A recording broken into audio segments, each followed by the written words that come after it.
episode of Guarani Vision. Welcome to the first ever podcast dedicated to Paraguayan football in English. As always, I'm Roberto Rojas, and joining me, as always, are my three great co-hosts. And guys, we're at episode 8 now. Incredible. We've done already 8 episodes. We've done a lot of special episodes already for the World Cup qualifiers.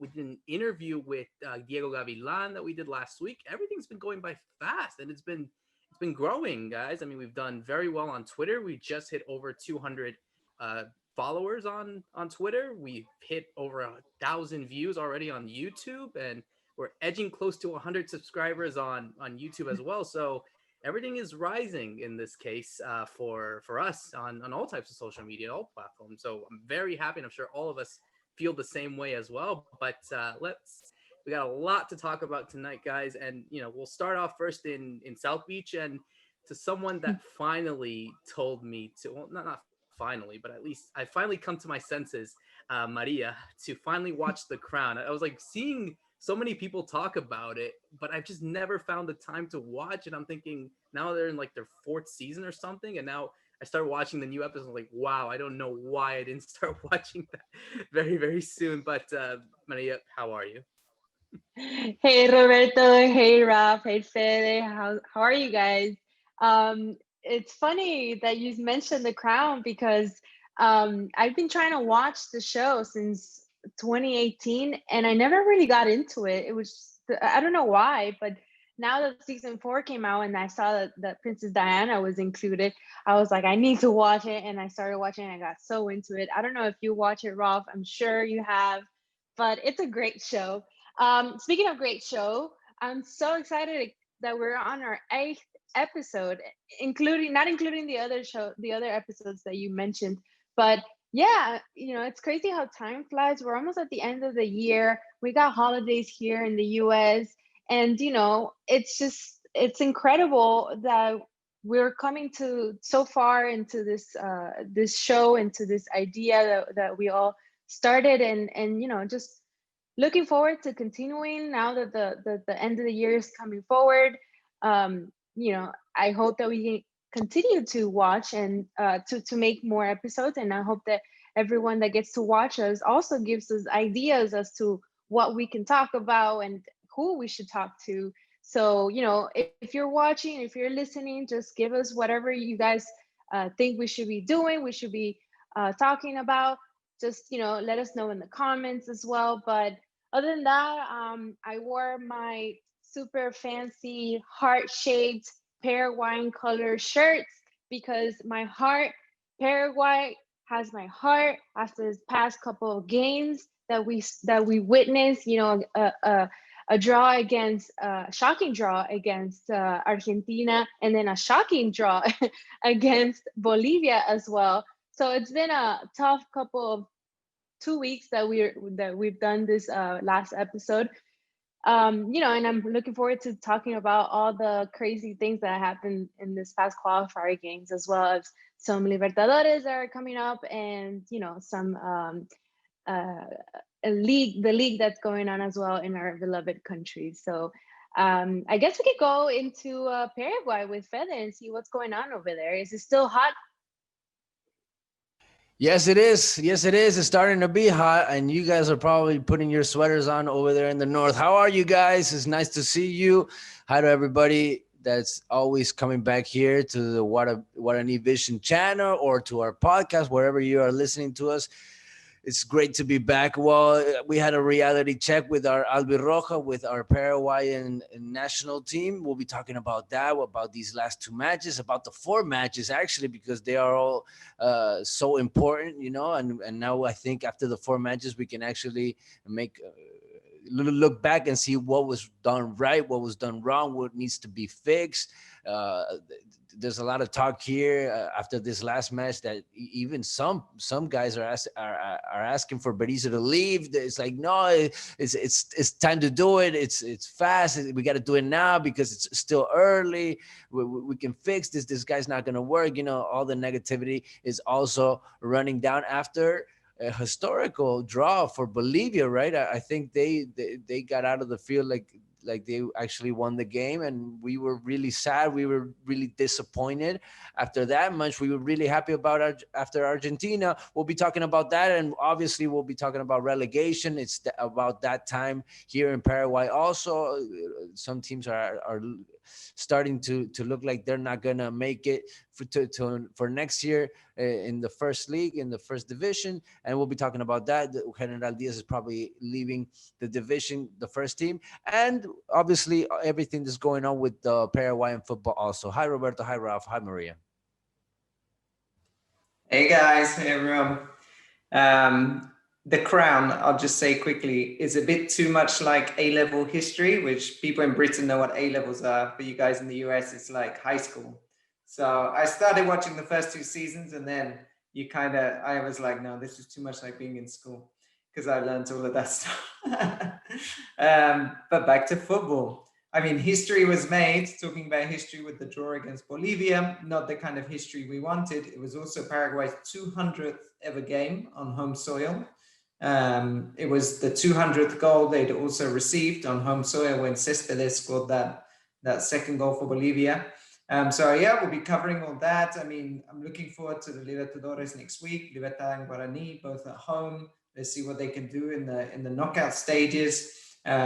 We're kind of getting to knockout stages in the Clausura as well. There's not that much games until those 8 teams that are going to qualify for the quarterfinals, and that playoff system begins. We've also got playoffs tonight in Miami, by the way. They're playing in their first playoff game in the MLS, which is pretty much now as we go to record. So yeah, lots happening as we get to the end of the year. You know, it's getting to that kind of what's the word, like boiling point, I guess. Heating up. It's all heating up, basically. To use a Miami term as well. Yeah, exactly. So yeah, looking forward to it. A lot to talk about. Yeah, and it's good that you mentioned kind of history, and obviously, guys, we'll jump into what I'm sure everyone has their minds on is the World Cup qualifiers. Certainly, guys, we finished the year. We've only played 4 games, guys, and it honestly could have been, I think it could have been more, because it would have included the Copa America. It would have included games in March, but then a little pandemic happened and had to cut everything down to just 4 games. But from those 4 games, we end up unbeaten with 6 points, a 2-2 draw against Peru, a win against Venezuela away, a 1-1 draw against Argentina, and then a 2-2 draw at home to Bolivia. I mean, certainly many people will understand, yes, they finished unbeaten. They're only one of 3 teams in all of South America to have gone all the 4 games that they played unbeaten alongside Argentina and Brazil. So you would think that on paper, yes, it looks great that they did finish unbeaten. They're in 4th place at the moment, so that would put them in an automatic qualifying spot for Qatar 2022. But on the pitch, we saw a completely different thing. I mean, Fede, you had mentioned that kind of situation from the fans. You know, the whole Berizzo out has already been said. To be honest, I think I've already seen that since the first game against Peru, even before that. So it's not convincing, you would say, for a lot of Paraguayans. And, in what could have been probably the easiest opportunity for Paraguay to get maximum points in all of these games, not just the home games, but also in the away games as well, they didn't live up to the expectations and unfortunately had only settled for just 6 points. This team has problems winning. This team had trouble winning before the qualifications in those first friendly matches we had in Copa America. Also, this team has trouble winning matches. This team has problems playing all 90 minutes in the same level, right? We talked about this in the preview of the matches. We've only shown everybody, we've shown the world that we can play 20, 30 minutes of the style that Berizzo wants to play. And that style is also part of the discussion that's going on here in Paraguay, the system that he's picking, the way, the players, Gaston Jimenez being always there, that being his player. He brought him here, and he put him in the first match, and he's been playing all 4 matches, gets no rest, and some other guys do. And then you have those players that came also to the national squad and weren't 100%, and we saw that, and that's something that also caught my eye. I'm talking about Alberto Spinola, I'm talking about Robert Rojas, that didn't play a single match before this all happened, and he looked like he had a lot of trouble versus Argentina on that right side. So I don't know if Berizzo made all the right calls. We're talking about a coach that's still learning. I said this before, he's on a journey to be our national coach, but he needs to improve. He needs to see what he has around him and make it work, especially get the results, because versus Bolivia, more than the way we played, you needed to get the result. So you have the peace, so you have the people by your side from here to March. That's 4 months, and now everybody is doubting. Everybody has doubts about what Berizzo's doing. I actually think it's actually natural. I think it's part of the process. I think you're going to have bad games with that playing style, but I do think you need a plan B. You need another way of playing when that way that you're trying is not coming out, and it doesn't look good, and especially when you're up on matches. We had so much trouble. It repeated. Versus Argentina, we were winning. Versus Bolivia, we were also winning, and we just didn't know how to handle it. I'm happy about the spark of Almiron versus Argentina. That spark in Buenos Aires made us open that match. I'm happy to see Angel Romero keep his level, even though he was very hammered by the Argentinian press after what happened with Palacios. But it's all about Berizzo right now. I think more than anything, people are looking at what our head coach is doing. I talked about the importance of his game plan for these matches. It's not just about playing 20 or 30 minutes. It's about how you handle it and the way you react versus adversity also. I didn't agree at first with the system. The style he wants to implement takes time, and we don't really have that time. Berizzo showed me that the system is more important than the kind of players he also has. He puts the system over the players, and maybe that's just not the right way to go. And then you have players that are keep having game time, like Hernan Perez, and you don't see them bringing much to the team. You don't see them making a difference. He put Matias Rojas at the end of that match versus Bolivia on the left back side as a defender. That's not his spot. So there was a couple of things out of Berizzo that looked desperate, that didn't look like he made the right calls. So I'm really questioning that out of Berizzo. If he's really gonna get better at that, if a decision calling, putting the right players in the matches to fix them and to solve the problems that our national team is having. I think it's a great point about Berizzo and how to solve problems, because in both the games just gone and also the game against Peru, we lost the lead. So we took the lead, but we didn't manage to hold on. So there's one thing is if he has a system that's, let's say it's working and we go ahead in a game, then when the opponent reacts, we're not able to kind of counteract that with our substitutions or our changes, which we've seen, because in all those 3 games we've been ahead and then we've lost the lead. One of his biggest conundrum is Jimenez. Gaston Jimenez you can see he knows the qualities of this player. He knows sort of, how he can play around him, but he's stuck between putting him as a 5 or a more defensive player, or a 6, or playing him as an 8, like he did against Venezuela, where he actually had his best game. So it was strange that Jimenez in the game against Peru played deeper, and Paraguay didn't play so well. And then they put him further up against Venezuela, and he was more effective. The game against Argentina, okay, we knew we wouldn't have much of the ball. It's a bit different. And then the game against Bolivia, he drew him back again, and he was playing Richard Santos further up the pitch instead of Jimenez. So it's very strange. Like he seems insistent that he wants Jimenez further back, but he's not getting the best out of him. It reminds me a lot of a situation Paraguay had in the last round of qualifiers when Ramon Diaz took over and he wanted to play Nestor Ortigosa. And Nestor Ortigosa is a very particular style of player. He's a player that doesn't really run, and he's a player that he will try and control from the back and be a deep lying playmaker.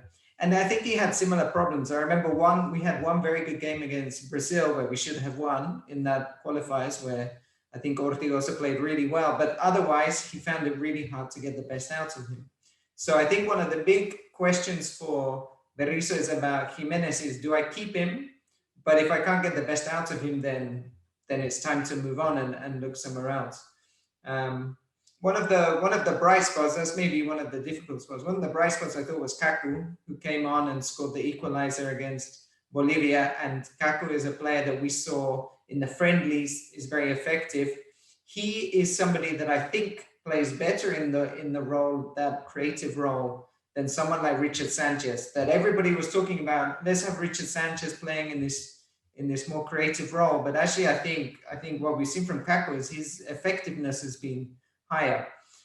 So maybe that's a player. Imagine him playing when you have someone like Almiron as well, coming back into the team, because Almiron, of course, was suspended against Bolivia. So I think, there's that bright point there. Another bright point, because let's be optimistic, is Bruno Valdez. I saw Bruno Valdez training at America. He's nearly back to full fitness. Bruno Valdez is the player they would have needed against both Argentina and against Bolivia if, as we saw, Espinola didn't look 100% fit. He's the kind of player that can play on the right-hand side as well, but has that experience, much more experience than someone like Rojas, who really struggled on the first goal with Argentina. So I think if we're thinking ahead to March, there's definitely a decision to be made in midfield about Jimenez, and then there's that idea of what do you do with defense if you don't have your first choice fullbacks, which is what has happened now. And we remember that Blas Riveros was injured just before, and he's likely not even back for March. So they're still going to have to decide on the left back role as well. Yeah, Raf, it's good that you mentioned too that we had some couple of players away or down for this past couple of dates. But it's funny that, I guess it's not that funny, but the fact that in our previous episode with Diego Gavilan, how he mentioned that Paraguay shouldn't take Bolivia as an easy target and an easy opponent. And we also mentioned it as well in the last episode. And a couple of other people as well in the Paraguayan press has mentioned that Paraguay, shouldn't take Bolivia for granted. And it's exactly what happened. So that's the kind of thing that they need to work on.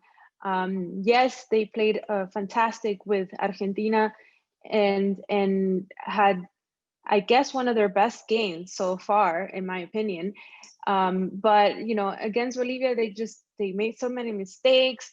They had so many open spaces, and that's just for being a team that is well known for the defensive playing style. It was really upsetting to see the fact that they weren't playing so well in that area. I do understand that they want to make more effort to play attacking mode, but we can't lose that defensive character of our team. And in regards to it, Berizzo, I want to say that yes, he is in the hot seat right now because of the past few games that we had with him. But I still think that it's a little too early to get him out of the team. We have to remember that it's not easy to put together a team that's all over the world and putting so many personalities and playing styles together, trying to see which works best. But yes, the lack of knowing where to put substitutes is really upsetting, and it's very worrisome for the team. And I want to say we should give him a little bit more chance. We still have a long way, as I always say. But yeah, it's been a good 4 games. We still were unbeaten, so it's not the end of the world, I want to say. I think more than anything, I think just the expectations have been just so huge between many people who support this team. I think honestly, we didn't expect to qualify first or second. I don't think it's a good dream to have, obviously, because you want to have that certain feeling of qualifying for the World Cup. But to our level, we're just edging closely to that final qualifying spot, or to go into the playoffs. So, technically we're there. I mean, it's not like, yes, we could have been better. I think we could have been in a much better situation after these games. But ultimately, you just have to look at the standards that we have. We don't have the same quality as the other nations. I mean, you saw Colombia get spanked by Ecuador, 6-1, and it shows as well that Maria, we talked about this. All of us talked about this. Like, we can't underestimate any of these opponents. It doesn't matter how big or how small you are. Teams will go out and wanting to win. Argentina probably felt that way as well when we went to Buenos Aires. So it's just that feeling as if though anyone can beat anyone. Yes, history can be on one side, and that can give you a huge advantage, even if you're Brazil, who's never lost a home game. But you never know what can happen in these games, because everyone just has that same dream of making it to the World Cup. But yeah, I mean, Fede, I know that you want to see more of Erizo and what he's trying to do with the system. That's a good thing that we mentioned. I think he is obviously, and he comes from that school of Marcelo Bielsa, and obviously has that kind of more stubbornness of keeping with his plan and maintaining it. But here's the thing that I have, and I'm curious to see what you think. Do you feel as if the system works for the players that we have? Because people have understand. Yeah, and Maria, you mentioned that. We're a side that's always been known to be very ultra defensive, work on the counter, and now we're seeing a different style that Berizzo is trying to do, and he's been there for over a year now, and he's about to approach his third year as coach of Paraguay, and got qualifiers, Copa America, and then more qualifiers. I don't think it's time to experiment anymore. I think now you have to maintain your base of players and to move forward with it. Yeah, but you have to be flexible also, right? You have to see where your team is not working, why the defense is having so much trouble between them and covering up space, positioning wise also. You can't leave the best player of Bolivia so alone for him to score like he did the other day, Marcelo Martins. And those errors were practically in every match, and I think that's more on the players than on Berizzo. That has nothing to do with the playing style. That has to do with the leadership that these guys also need to bring up.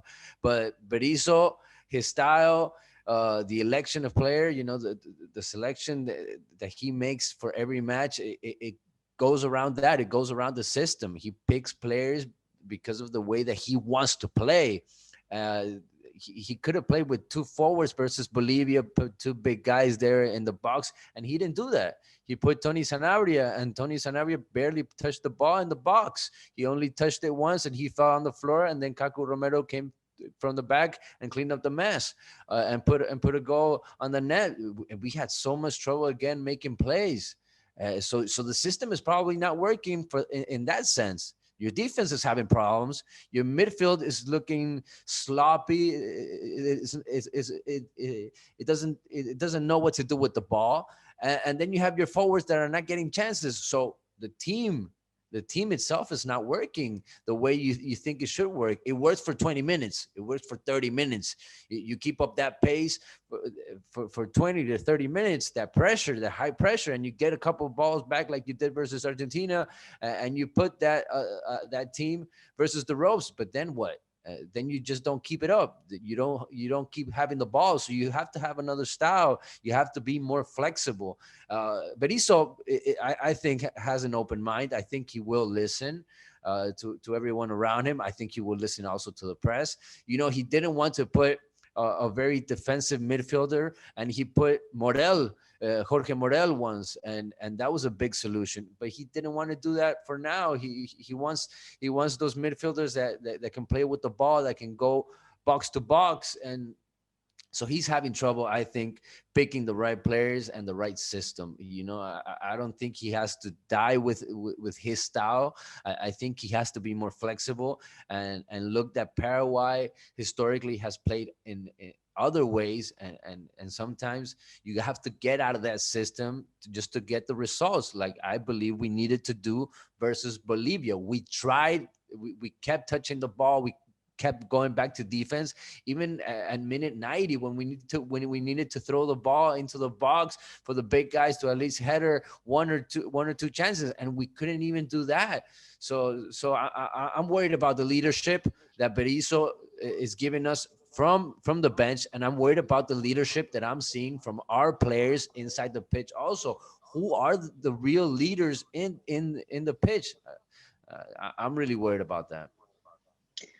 That's kind of one of my pet peeves, having when Paraguay wants to play back instead of forward, like you said, and it's the last couple of minutes and you need to score, and they just like their lack of attitude just goes down. I guess they were defeated by the fact that Bolivia is getting a point out of this game. Instead of pushing and getting up and finding that motivation, they were just, you can tell that by the way that they play, that they were just defeated. And it's really saddening, because that's not the Paraguay that I know. That's not the Paraguay that we want to see. So I think, yeah, the Berizzo needs more of the leadership there, even with not from Berizzo, but from the players as well.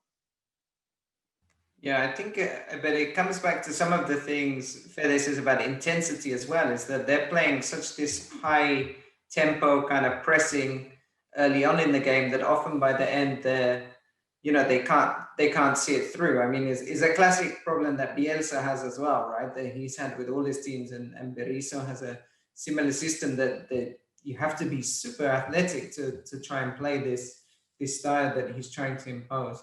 I mean, I think about also players that really take the ball and want to look forward every time. There's only really two in the team, I would say. One is Almiron, who's always got his head up looking to go. And the other has turned out to be Angel Romero, that I think, Romero has been that player that has kind of looked to always attack and always take players on. I mean, when you look at the other midfielders, they're not really, the kind of players that are going to try and dribble past or try and pass around you.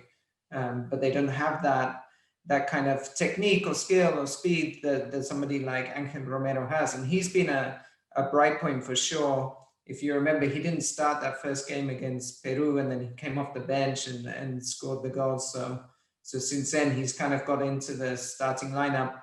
And I mean, he scored every game, right? Well, no, he didn't score against Venezuela, but he's scored the 2 penalties in the other games. I thought he had a great game against Argentina, where everybody talks about the injury that he caused.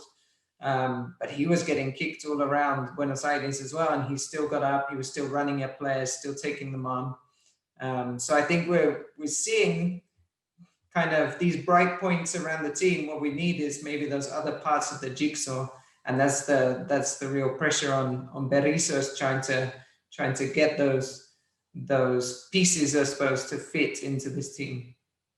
Yeah, no, definitely. I think obviously it's going to be very interesting to see what happens in these next few games. I think certainly we see a side that's, it almost as if, you're right. I think you don't see that kind of aggressiveness. I think obviously a lot of doubts and a lot of question marks are being made on Gustavo Gomez, the captain, who, has done brilliantly at Palmeiras this season and has done well since he's gotten there. But at the same time, it feels as if, though, you're not seeing that kind of aggressiveness when he puts on a Paraguay shirt. I mean, he's kind of been also at fault at some of the goals that have been scored. Obviously the clearance for the second goal of Bolivia was an issue. The lack of marking, I think, is another one that I really was not in favor for. So there are a lot of things to fix. But, of course, there are still positive notions to do something. I actually think Roberto Gustavo Gomez is a little too aggressive. I'm not agreeing with you. I think he is aggressive. I think he's trying to be a leader, but that aggressiveness, that his style of playing is just not fitting in with our national team. It hasn't fit in since he's been in the national team. Since they given him that role of the star of the defense, and they've looked for the player around him, and maybe the problem is just him right now. Maybe he's just trying to do too much. And I said that about the first two matches. After he had those errors, I thought he was going to come back after that and have clean matches, and he didn't do it. He actually had several problems leaving his position and going to the sides, covering up the space to the lines. I think that's where he really has a lot of trouble, when he has to cover up space, and when he's just not there waiting for the ball in the pitch. And then on those balls that go up in the air, he needs to be a leader in those kind of air balls. Also, he needs to show up in that kind of game, also in that kind of style. Also, I think that's part of who he is. And then I'm really worried about our national team when we have to be the dominant one, when it is expected for us to be the team that's gonna have the ball more. And I saw this happen in Copa America. I remember it was against Qatar, where it was like an amateur team, and it was expected for us to be the dominant one in the team. And then you had Qatar doing exactly what Bolivia did the other day. They came out like stars, and they came out with so much life after the match, and we came out practically empty-handed. I had the same feeling in the match the other day versus Bolivia, and I had flashbacks of that match versus Venezuela, when we needed us to score just one goal, and we just didn't know how to do it. And it's been almost 4 years after that, and the same situation happened, and it was those last minutes, and we just didn't know what to do with the ball. We just didn't know who to give it to. I'm really worried about that, because you can make a goal, but you have to end the match with the result, and image-wise, you have to look better. Yeah, no, and actually, that's actually a good point. I really wanted to mention that, because I think when you're at home, you're supposed to be dominant, and you're supposed to take advantage. You can't take away just 2 points out of you at home, where you're supposed to be unbeaten, and that's not going to take you to the World Cup. You need to have a great home record, and historically Paraguay have done that. But actually, that's a good point, and guys, I'd like to hear about that, because there had been some debate recently about how maybe playing at the Defensores is not something that wants to be done in the future. There had been suggestions of playing at Cerro Porteño's new stadium, at La Nueva Olla. So, is it a mental thing? Is it just those past ghosts that have been through Paraguay for so many years? Is it time to just go to a different stadium and just a different vibe and go there? I mean, I don't know what you guys think about that. They are on I think, a historically bad run at Defensores del Chaco in the eliminatorias, because they've now failed to win 4 home games, which is very rare. I don't know if the move of stadium would necessarily do it. I think what is more is this idea of having to dominate games with possession, create chances. If we look at those last 2 games, we only scored 1 goal from open play, because 2 were penalties. So what I think is we're really struggling to make kind of opportunities, or clear-cut opportunities to score goals. And so what Paraguay traditionally did in the past, when we were winning these games at home, is we always had the set pieces, we always had the corners, the free kicks, the famous centro, cabeza y gol. Paraguay always had that kind of style to fall back on if they weren't able to find a route, let's say an open play. And this team, what I think we've seen is, let me just go back to the Venezuelan. I don't think we scored a goal from a corner, for example. So we're maybe missing some of that, especially when you have players like Gomez, and you have Balbuena, and you have Junior Alonso was playing in the last 2 games. I mean, these are all big players that can score from corners or free kicks. So maybe we're missing some of that. Maybe Berrizo should be concentrating not just on his style of play with the ball, open play, how to defend without the ball. What about just the basics, the set pieces, and try and get yourself out of trouble in a tight game, which is traditionally what Paraguay managed to do. It's that thing. It's that looking for alternatives and different options when you can't. When the route one is not working. Route one not being long ball in this case, which is what we say in England, but route one being his roadmap that he set out for Paraguay. Ref, I think I actually saw a couple of tries from Paraguay and against Bolivia with the set pieces in the corner tryouts. So I think they're trying to do that. I don't know. I couldn't tell if they were able to do that in the past other games. But in this game against Bolivia, I think they were trying to do that. I think they definitely have been practicing that. So maybe, yeah, it's true. They should be focusing on that and having that as sort of like their plan B, like you said, Ralph. So it's a good idea. I think they should be focusing on that as well. Yeah, no, I think it's certainly something that will definitely be one to focus on for these next few games. I mean, a lot can change from here to March. I mean, maybe we get some breakout players that will star in the Paraguay team or playing in the Paraguayan league. Hopefully, there's no injuries as well, because that would be the worst part to go into a World Cup qualifiers with any injuries. But we just have to wait and see. I mean, look, at the end of the day, it's all about getting points, and yes, you have to build. Sometimes these games are going to be always difficult. Honestly, like that's how it is. But at the same time, you need to have that kind of mentality that you're going to go in and take advantage of those games. Do it in the games where you're at home against teams where you're supposed to win. I mean, Chile and Colombia are next. Those two are not exactly easy opponents by any stretch of the imagination, but it's just how it goes with these World Cup qualifiers. But to close it out, guys, I mean, I'd like to hear just like some final thoughts of like this entire thing, the whole year, what you liked, what you didn't like, just and what to improve on, I guess, for 2021. I mean, Fede, I'm sure you, being in Paraguay, talking to people in there as well. I mean, what kind of final thoughts would you have in relation to just what to improve on, what to work on heading into the new year? Yeah, I don't like this feeling that I'm doubting everything after just one match, right? We looked so good versus Argentina. We looked really well versus Venezuela for some time, and so I think you need to keep at it. I think Berizzo, you already chose him. It was really hard to find him because we had Osorio and he left us, stranded. So just don't cut it now. It happened last time with Ramon Diaz, and that didn't go well. So I think you just need to stick with him and give him it and back him up, especially when you're hearing that the players are backing up the head coach. You're hearing from the players that they're actually convinced that this is the way they're going to get to the next World Cup. So that's important, the locker room, the guys, they're with their coach, they're going to respond to him.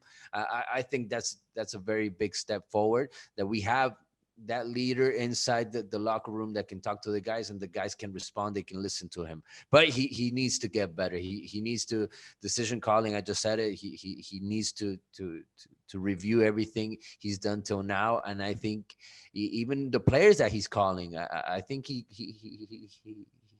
can't keep putting he can't give so much game time to some players. Gaston Jimenez, I understand that he's the captain of the team, but you have to know when to sit him down. Maybe you have to sit down Gustavo Gomez and try with another defense. I think it's now that you have to make the important decisions, the big decisions after trying everybody out. And now you need to be the head coach. It's not just about picking the guys that look like they can be the starters. Now you have to really look at what they've done in the pitch and put that into consideration and into the next decisions that he's going to need to make, especially because of the opponents that we're going to have. They're going to be much stronger, and I think they're going to be way more demanding than the ones that we've played till now.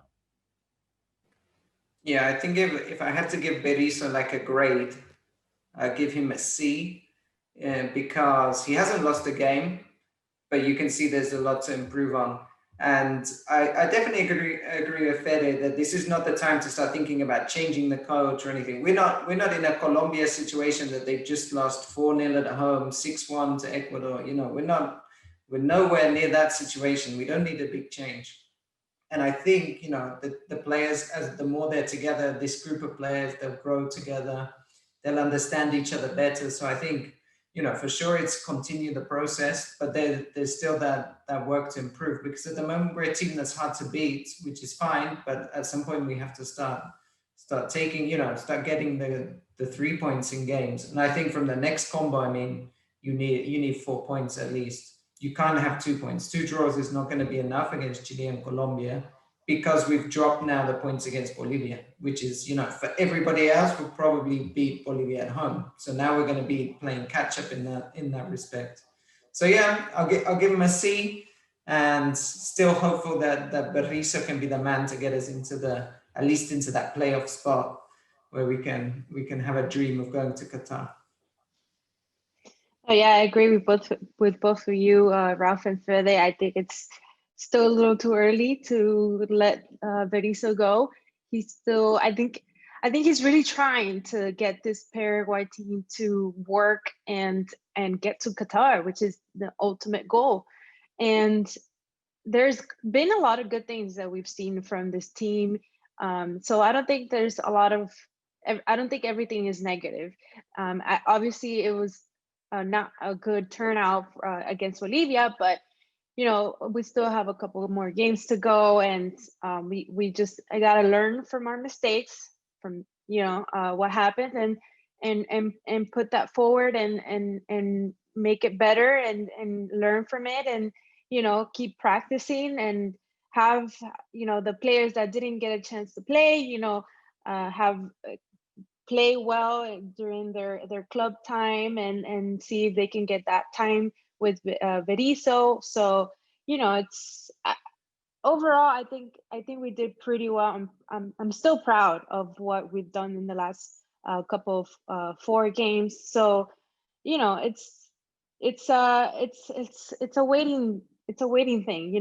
We'll see. We still have a couple more months until March, and hopefully there's no more COVID going on, so that'll be a plus if we don't get any players down from that.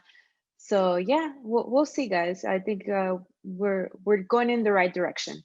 Well, I think more than anything, I think the expectations, and it's funny that we say that on the birthday of probably the greatest Paraguayan manager, Paraguayan national team manager to have ever been manager, is Tata Martino. I think the expectations from that generation, from 10 years ago, from previous generations that made it to World Cup, you look at those players who grew up watching those players, and the expectation from fans, journalists, everyone, is that they want them to be like who they were in those World Cups. It's difficult. I mean, we don't have the fortunes of what Brazil or Argentina or Uruguay, that can have just this conveyor belt of talent and history on their side that can help them be so successful.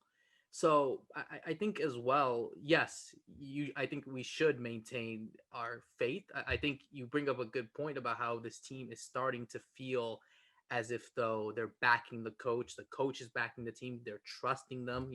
We're not in a bad situation right now, but it's not to say that we can't notice the errors that have gone in a situation where we could have taken advantage. So yeah, I'd probably go with a C as well, Ralph. I think if I had to give a grade, I think it's not the best, but it's not the worst either. So yeah, it's just to close this out. I mean, I think we feel as if though this is the time where you're not going to convince 7 million Paraguayans, and they have 7 million opinions on how the Paraguay national team should play. But I think more than anything is that if you have that, and even at times maybe just don't even have those expectations, because if having too much means that you'll just get dropped down back to earth if they don't go the way that you want it. So I think maybe if there's low expectations, you can go in and start feeling as if though you can get the best out of players. I don't know, but I think just because of the level that we're at, we can't just shoot for the stars as big as we can and just think that we can get there by winning every game. I think ultimately these guys know what they have at their task. I know they definitely want to make the World Cup, because 12 years without the World Cup is a lot of time. And with that history going back, they need to start making their own history. So yeah, I think they just need to continue to build. I mean, Fede, that's a good word that I always have in my mind. Keep building. I mean, you're not gonna build it all in one night. And I think ultimately it's just trying to find the right people that can help you build that kind of process and that kind of dream to go to Qatar. So we'll see. So just wrapping a bow on this World Cup qualifier spot, let's go back into the league games because the Libertadores is back, guys. The round of 16 is back at the Copa Libertadores. It's weird to say it because, usually around this time is when we're supposed to have the finals of the Copa Libertadores, but due to COVID, everything had to be pushed back. But we do have two Paraguayans that will be playing in their first leg matches of the Copa Libertadores, both at home. We have Libertad taking on Jorge Wilstermann, and then Guarani taking on Gremio, a Gremio side that just got Diego Churin as well a couple weeks ago, who's scoring as well.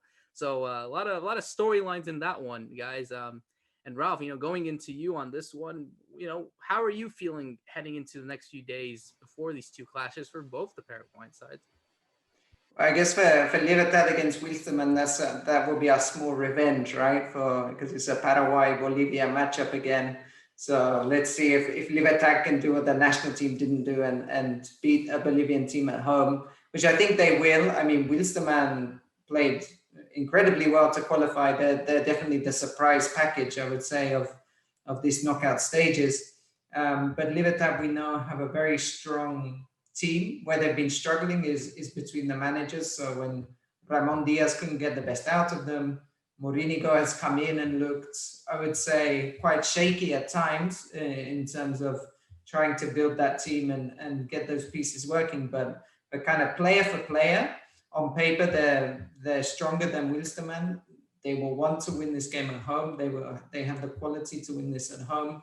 I think you have players that are hungry to prove themselves on the international stage, like Sebastián Ferreira, who didn't get his chances with the national team. So he wants to show Berizzo what he's missed, and also show the world what he can do, because this is the time when European scouts start watching the Libertadores and start getting interested. So for young players like him, I think it's very important.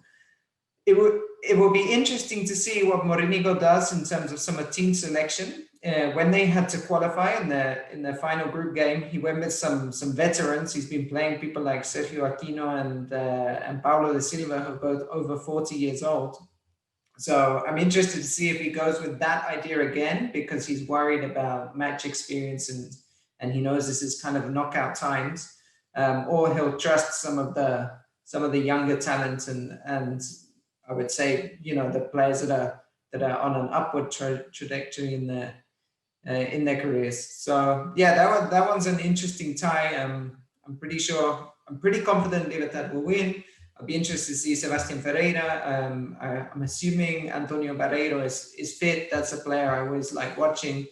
He's very interesting, and yeah, I mean, I think they have an easier job than someone like Guarani, right, Fede? Yeah, I actually think Guarani hasn't looked themselves lately. They haven't looked like themselves lately. They kind of lost that pace. They kind of lost that spark that they had. Especially making goals. They had a lot of trouble in these first matches of the Clausura of the second tournament here in Paraguay 2020, before this match versus Gremio, scoring goals. Their strikers, even Raúl Bobadilla, that was waiting for his chance on the national team, he hasn't been available these last couple of matches. He didn't he didn't get 100% to the national team. He didn't make it there 100%, and that's why he wasn't even available for these last two matches, especially versus Bolivia, where I think he could have gotten some minutes and could have actually been important. But leaving aside Albi Roja and thinking more about Guarani, I think they have a really good goalkeeper. They have a defense that's just working really well with Romagna, with Javi Baez. They have leadership there. They have big players in defense. And I think this team has a lot of attitude also. That's what they showed us in Libertadores games. This is a team that doesn't chicken out. This is a team that actually looks tough, in Libertadores. That's what I really like about this team. And it has great players. I just talked about the defense, but in midfield, you have Jose Florentin. That's one of the young players that's really showing up, that's stepping up in this team. He's making goals. He's one of the guys that runs the most in this Guarani team. He might actually even start in the team versus Gremio. And then you have the talent. You have Cecilio Dominguez, you have Ronnie Redes, and you have Merlini. Any of these three guys can make a great play at any time individually, or give you a great pass.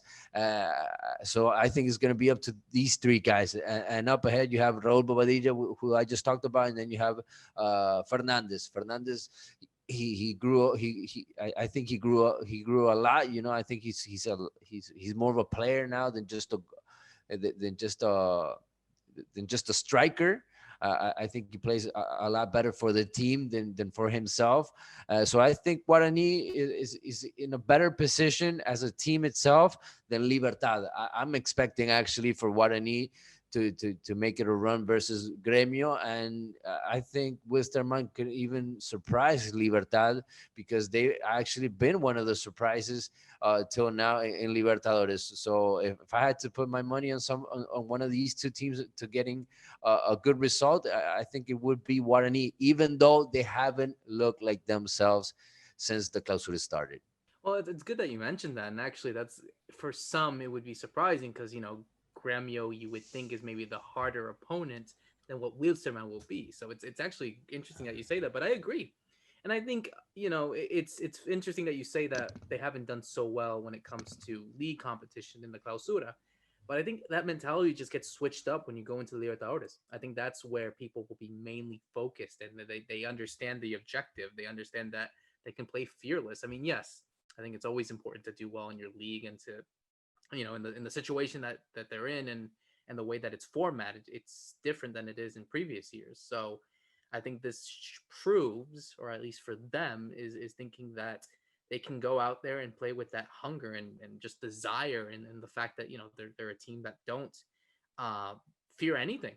And I think we saw that in the games in the Copa Libertadores group stage. And as we said as well, they played a lot of games already in this competition, so they definitely have the experience. They have the players, and ultimately, I think when it comes to just switching gears, if it all goes well, then Guarani can go in and hope to get a good result. I think to take back to Brazil, because that's always important. You always want to take advantage of your first leg, especially at home, and to deny any away goals that come from the opponents.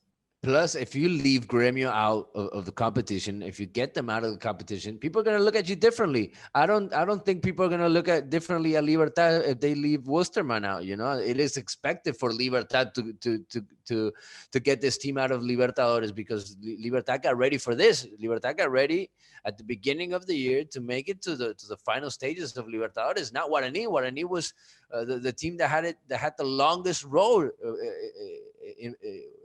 of Paraguayan teams in Copa Libertadores. I don't know what Maria thinks about it. I don't know if she's with me on Guarani looking better than Libertad. Yeah, I was going to say that I agree with you guys. Guarani is, I think I said it last time we talked about this, is one of my favorite teams now in the Libertadores. I think they have the garras, the claws to get the job done. And speaking about playing against big teams like Gremio, I think it's a recurrent team in Paraguay. I don't know why, and I don't know if you see it too. Playing against the bigger teams, we tend to do a lot better than playing against the smaller teams. So we could do Guarani could do a good job with Gremio. They're at home, so it's going to be hopefully a good game for them. And Libertad on the other side, they're looking good. I think for the club that they are, getting to the stage in this competition for the Libertadores is a big thing already, and a big accomplishment. So I would hope that they get the job done against Wilstermann. So it's tough. It's tough to say, because Guarani are, like you said, Fede, have played not as well in the Paraguayan league, but then like Roberto said, in the Libertadores, it's a completely different stage. It's a world stage, so you have a different mindset. So that's something that it's we have to keep in mind. Yeah, and I was actually about to say that, I think, it kind of has factored us a little bit. And, Guarani are no strangers of being the Davids against the Goliaths. They've eliminated Corinthians, who are a huge club in their right. Not just in this stage, but in previous games as well, in previous years. So maybe that kind of just that feeling of knocking the underdog down. And, Ralph, I'm curious to see what you think about this as well. That kind of history of Paraguayan clubs eliminating big clubs. I'm trying to remember off the top of my head, but I'm certainly sure that there have been teams who perhaps were going into these matches as underdogs and goes on and eliminates or wins a game against teams that are traditionally more stronger and historic, like teams from Argentina or Brazil or whatever it may be. Yeah, and I mean, Guarani have a great record in Brazil. I think actually, though, I read a stat the other day that over half the wins in Brazil in Libertadores were Fernando Cubero, not just with Guarani, like with Paraguayan clubs. So that's something to note. He's not there anymore. Well, going back, I mean, if you go back historically, you have Olimpia beating Boca. I mean, they have a great record against Boca, for example, historically, and of course, Paraguayan teams have often thrown up these surprises. I think for Guarani, where I'm more doubtful about them is defensively. I'm sure they can score against Gremio. I'm pretty sure they will score, maybe one, maybe even two. But I feel they'll concede, and taking that back to Porto Alegre is going to be very, very complicated. Because we talked a bit about Turin, but actually Turin's been on the bench for Gremio behind Diego Sosa. So Sosa has been, and he's on scoring form, and he's a big, powerful striker. I mean, that would be a nice clash to see him against that Guarani defense, to see how they deal with a player like that. But yeah, that's definitely the more exciting tie, I think. I mean, I feel Libertad Wilstermann's going to have a very similar theme to Paraguay Bolivia, in that Libertad will dominate possession, and maybe they will struggle to score goals, create opportunities if they're nervy at the beginning. So I think we'll see more of a fast-paced and kind of swashbuckling game between Guarani and Gremio for sure. And let's hope that Aurinegro can come out on top. Yeah, no, definitely. It's and the expectations for Libertad are big as well. I mean, they have this huge financial backing of Horacio Cartes. They are rich for their extent.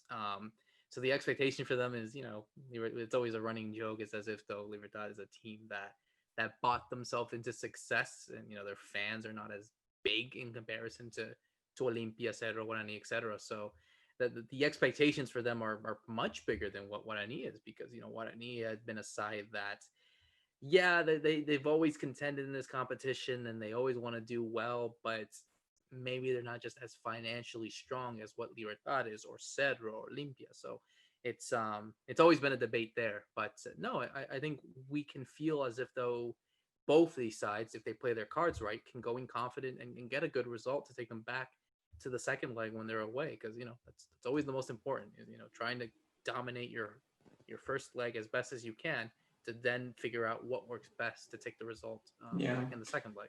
I'd just say about Libertad as well, you make a point about, well, there's the financial backing, but also they have the pressure that they've won the league title more than any team in this century. So since they got that big financial backing around 2000, they've won the league title. So really the thing they're missing to try and get them up to that next stage is an international tournament. Whereas, like you said, I don't think Guarani really have that kind of that pressure that they feel they should win an international tournament. I mean, what they're trying to do at the moment, these guys, is replicate the team of the 70s that got to the semifinals, and they have like a golden generation of players. But that's more, I think, where Guarani are hoping to get. Whereas, yes, Libertad have that pressure of, well, we've won more domestic titles in our modern history than anybody else in Paraguay. So the natural thing is to then try and win a continental competition. Absolutely. And just to close it out, guys, we talked about the league action here. the league action is back. I mean, we still see Cerro Porteño still winning games. It's 20 wins in a row now or something. 20 games unbeaten. They have a Super Classico coming up on a Thursday, ironically, which you don't really characterize Super Clásicos playing on a Thursday, but it's almost there. The playoffs are almost there, and Fede, I mean, you're seeing some. Well, I'm sure all of us are seeing the action that we're seeing in the league competition. But there is one bit of news to go into, and that involves not a team that's fighting for a spot to win the league or to qualify, but it's a team that is looking very, very close to head to the abyss of the Intermedia. It's all about surviving, right? Right now in first division here in Paraguay, it's that is that time of the year to see some of these teams go to Intermedia, to the second division. We'll see if we have second division in 2021. For now, it hasn't been confirmed by the FA. We'll see if that eventually happens. They say will happen in February, but it hasn't been confirmed yet. It all depends on the cases of COVID and the recount that we have daily here, and how things will be in a couple of months. But we have General Diaz.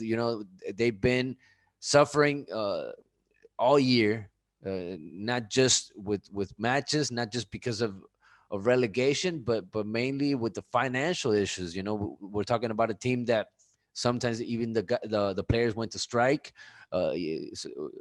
Many months went by and the guys didn't see a single penny. They didn't see a single cent, and that made it really hard on them. We're talking about a team that during that pause of the COVID, these guys, they didn't have money. They had to get other jobs. These guys were selling whatever they could make in their house. They would make pizzas and they would sell pizzas. They would sell milk, whatever you can imagine of anybody that doesn't have a job and is looking to make a living. That's what these guys were doing. And we're talking about a team that plays in first division here in Paraguay. And that's an issue that we see in other teams also.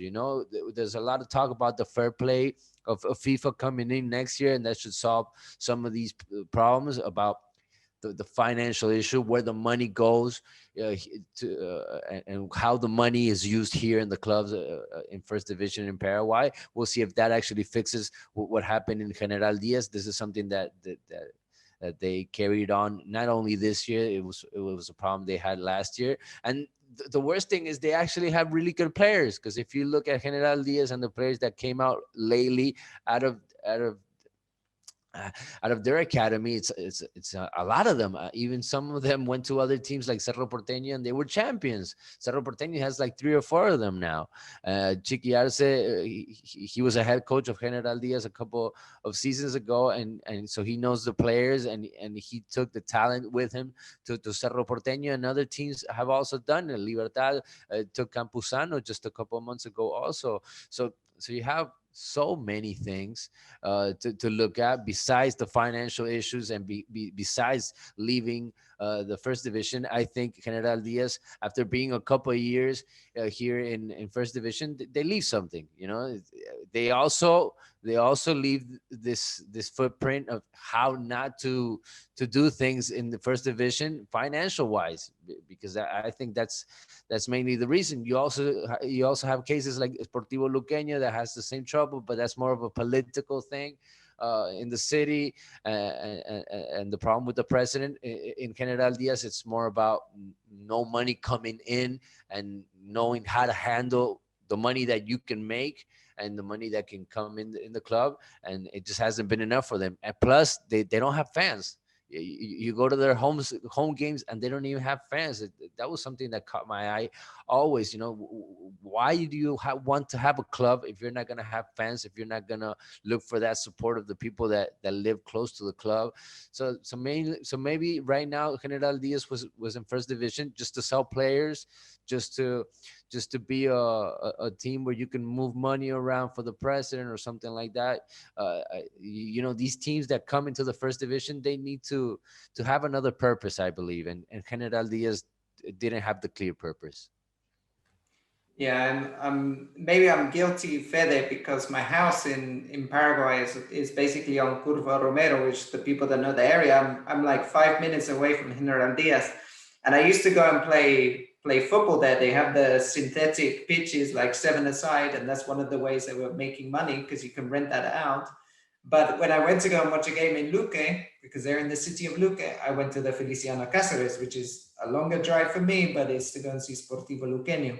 And I think that's one of the issues they had is that city is, I mean, Luque is everybody's Luqueño pretty much. So for General Diaz to try and capture fans was always very difficult.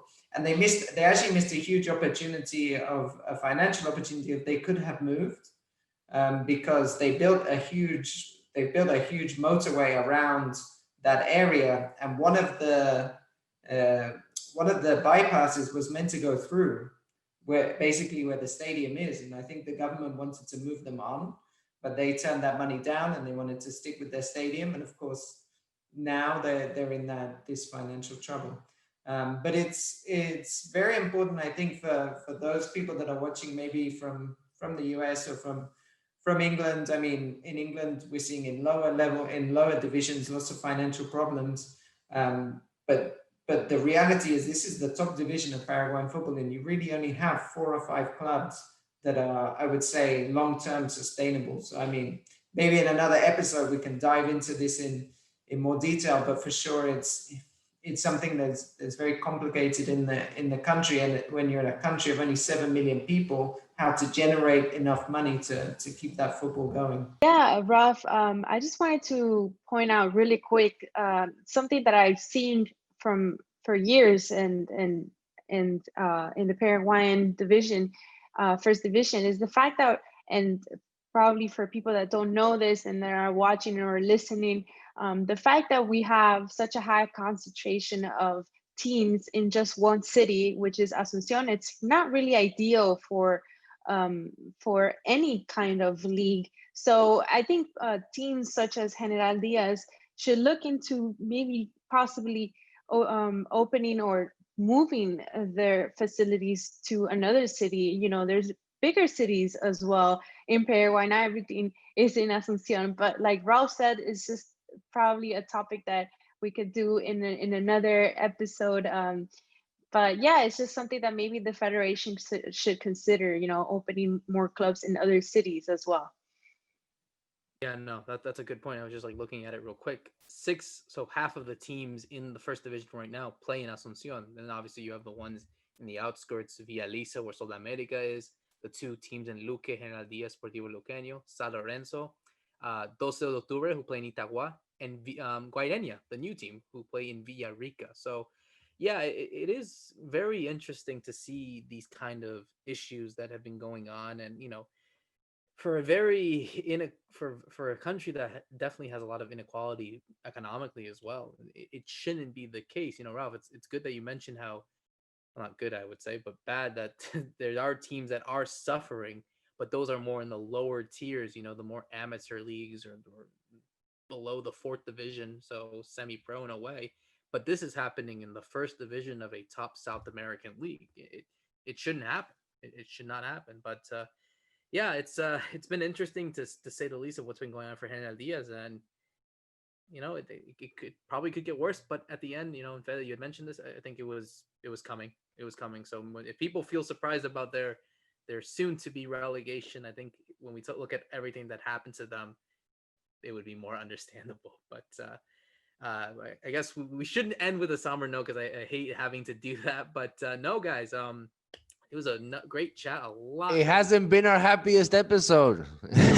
You're right. Yeah, it's true. It feels negative in a way. I'm like, we've been so joyful in the last few episodes. It feels like, wait a minute, we just talked about how we didn't go on a big high in the World Cup qualifiers. The Libertadores are maybe a bit The league, you got Guarani Vision almost about to get relegated.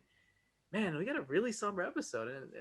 I've got some good news. Okay, go for it. Yeah. Cheer us up. I was talking to a journalist friend in Paraguay actually about women's football, because I don't know if you guys saw this week, FIFA have announced that the women's professional players should receive at least 14 weeks of maternity pay. So I was writing to friends saying, how do you think this is going to work in a country like Paraguay where most players aren't professional? Paraguay, by the way, maternity leave, they do not give 14 weeks by any stretch of the imagination.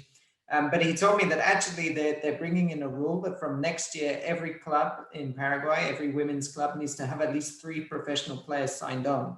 So they're slowly trying to grow and move into that professionalism, which I thought was pretty cool. And in some clubs, they're even going to have as much as 5 and 6 professional players. So that's a great step forward in the women's game in Paraguay. Definitely. And we spoke about this in a couple episodes, Maria. You know, if you remember this, you know, we spoke about how that kind of necessity is needed and seriousness is given to women's football. So now with these news that the whole maternity leave for 14 weeks for players, and, you know, hopefully if they get professional players, it would be a one big step for them to advance into furthering the sport of women's football in the country. So that is happy news, Ralph. So thank you for that.